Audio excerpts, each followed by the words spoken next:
आगे देखें, arithmetic mean है हमारे पास। A number a is set to be arithmetic mean between two numbers small a and small b. ठीक है, कैपिटल ए जो है वो अरिथमेटिक मीन है ए और बी के दरमियान। If A, capital A, small B are in arithmetic progression, अगर ये वाली तीन टर्म्स जो हैं वो अरिथमेटिक प्रोग्रेशन में है, and if D is the common difference of this arithmetic progression, और डी जो है इस इन तीनों टर्म्स का कॉमन डिफरेंस है, देन अब यहाँ से उसने अरिथमेटिक मीन का फार्मूला डिराइव किया हुआ है। कैसे?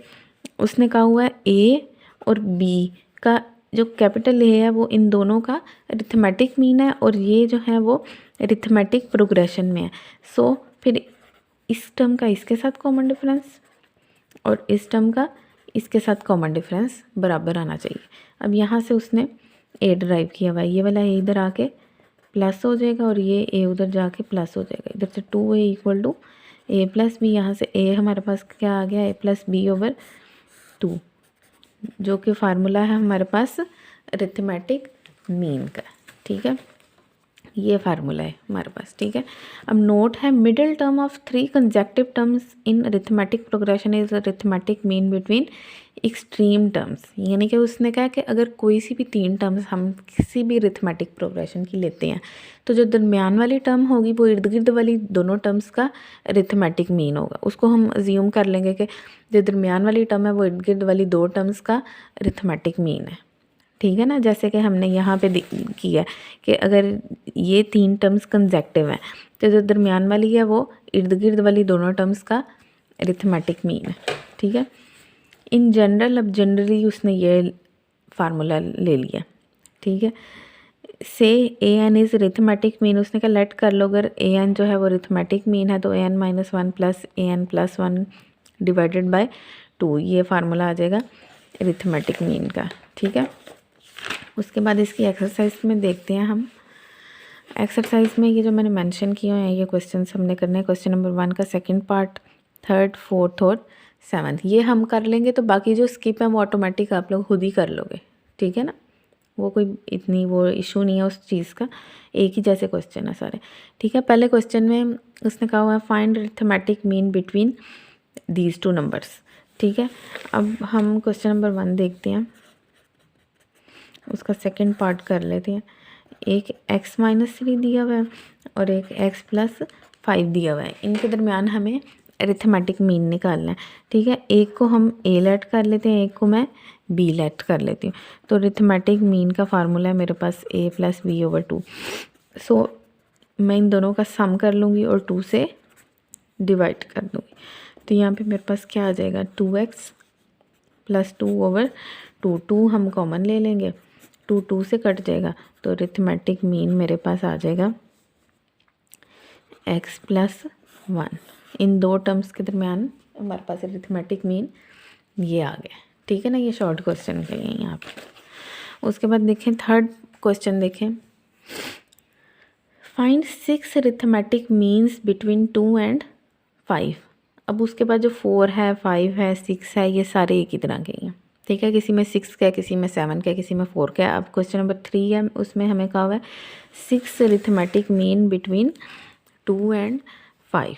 ठीक है, क्वेश्चन नंबर 3, 2 और 5 के दरमियान मुझे 6 अरिथमेटिक मीन लेट कर लेने। ठीक है,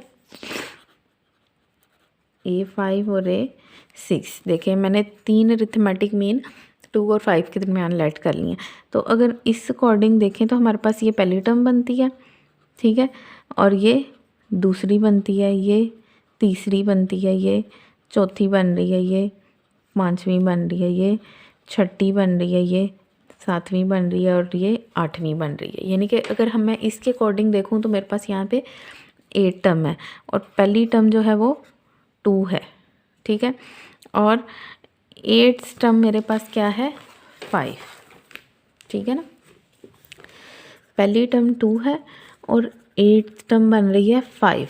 अब मेरे पास ये वाला फार्मूला जो होता है a1 plus n minus 1 into D, यहाँ से a8 अगर हमें निकालना तो a8 क्या बन जाता है, a1 plus 8 minus 1 into D, यानी कि a1 प्लस 7d।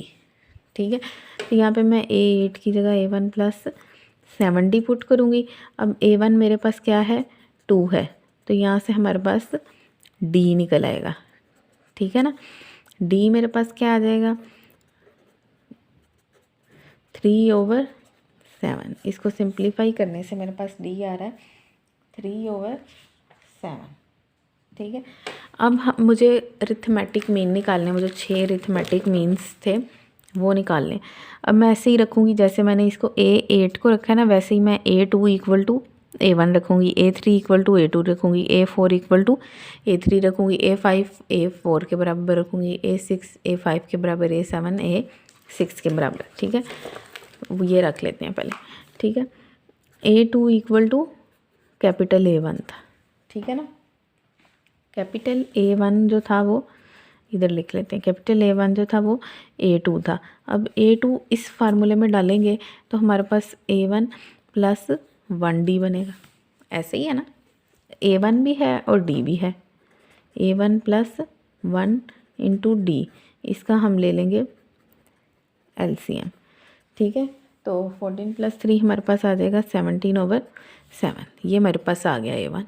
इसी तरह ही मैं इसी पैटर्न पे आगे सारे अरिथमेटिक मीन निकालूंगी। जो A2 था वो मेरे पास बराबर था तीसरी टर्म के, ये दूसरी टर्म थी और ये तीसरी, अगेन इसमें पुट करेंगे तो हमारे पास A1 प्लस 2D आ जाएगा, ठीक है ना। अब अगेन इसका हम उसी तरह ही LCM लेंगे, 7 2 14 और 6, 14 में 6 ऐड करोगे तो 20 आ जाए। ये मेरे पास आ गया अरिथमेटिक मीन सेकंड आ गया। अब इसी तरह ही निकालना तीसरा, वो मेरे पास था चौथी टर्म के बराबर, ठीक है ना।